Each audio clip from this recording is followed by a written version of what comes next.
Together under a theme of profound urgency, reimagining health through the arts. For too long, our systems have defined health almost exclusively in biomedical terms. What we're arguing here is a reconceptualization of the arts as a fundamental human behavior.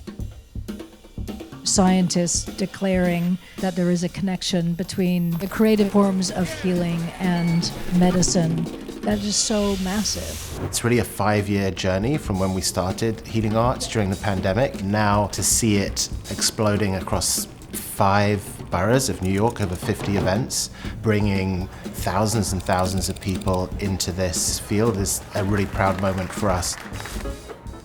New York City stands at the forefront of this work.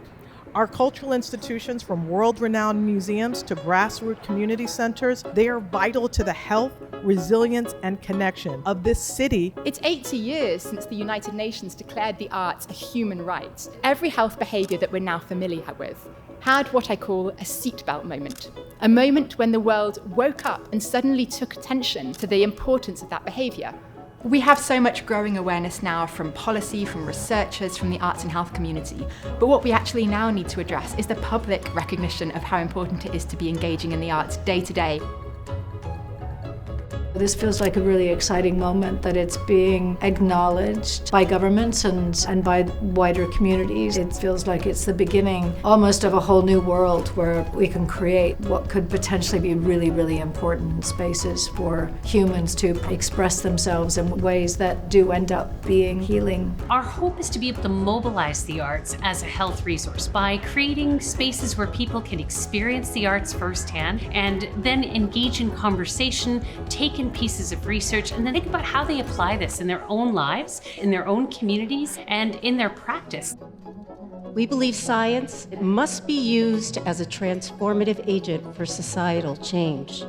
The Lancet was founded 202 years ago, and this is the first time that we are publishing a curated photo essay. We're really about silo breaking between that science community, the art scene, and the policymaking community. And what we try and do is we create the conversation between them.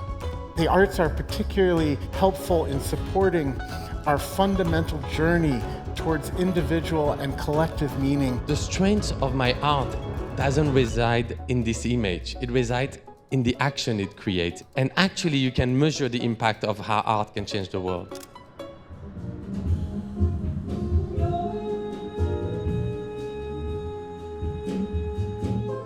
These concerts feature in a very clear way the function of music as a healing tool. If there was any doubt that there is a link between arts, music, healing, health, I'm totally convinced, because I come out after 1 hour of this concert a totally different person, feeling much more positive about life. I am honored to be here representing the city at this event. The work that you're doing is visionary leadership. Art and health, you're helping to bridge those gaps. You all are leading that woman.